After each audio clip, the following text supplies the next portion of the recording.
Here are 3 easy steps if you're looking to taper your own hair. Step 1, you need to know how high you want this haircut. I start by breaking mine into 3 layers, where I want to create my guideline, my second layer, and my third layer. Step 2 is to start cutting your own hair, starting with your bald line. And this depends on how high you want your taper to be. If you want it to be higher, you can move it up. If you want it to be lower, you can move it down. A good spot to start is right above your ear. After you have your bald line, you need to jump into your second layer. And a good way to judge how high you need to take this is using your finger. A finger's length width is usually a good start. And for this haircut, I'm gonna start by adjusting my hair clipper to a number 1 guard, open lever, and start cutting it that finger's length width. Also, here's some extra tips for cutting your own hair.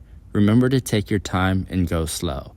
Also, flick out the hair clipper at the top of each stroke. This will help avoid having harsh lines when it's time to fade the hair. Now that I have completed my 3 layers in the haircut, I'm gonna start blending them in. I'm gonna start from the bottom going up into those longer hairs. I'm adjusting my hair clipper to my 0.5 guard closed lever to take out that very bottom line. Again, I'm just taking my time and I'm not in a rush. The last thing I wanna do is accidentally take my haircut too high. And once you feel good about blending that very bottom section, you can just slowly work your way up. I'm adjusting my hair clipper to my 1 guard closed lever. And I'm gonna try and take out that second to third layer. A little insight about me, I've been cutting my own hair for roughly 15 years, so I have a little bit of experience. And a piece of advice is to just give yourself a good washing style before each haircut.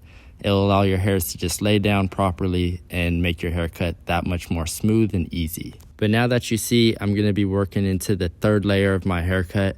I'm gonna adjust my hair clipper to my number 2 guard, and I'm gonna take my time and flick out the hair clipper at the top of each of these strokes, just so I can make sure it blends into those long hairs the best that it can. And I would say this is when a haircut kind of gets a little bit tedious, because any little cut now can make a big change for your haircut. So you just wanna make sure to take your time and not do anything over dramatic that accidentally changes the shape of your haircut or how high you have to take it. And once you've completed that third layer, I would say this is step number 3. Step number 3 is the final cleanup and touch up of your haircut. You can see where there's small, darker spots or even areas that you just want to clean up and line up. So this is where I go in usually with the lower guard and I start blending in those small areas and just taking my time. I'll also grab my trimmers and start lining up my hair. But in all, step 3 is just the final look to give it that blurry fade and help it match up with your lineup. The equipment I use for this haircut is the WezTeck One Blade. This blade can adjust from a true 0 all the way up to a number 2 guard and will save you up to 10 minutes every haircut. It makes cuts so easy. I also use the self-cut systems 3-way mirror.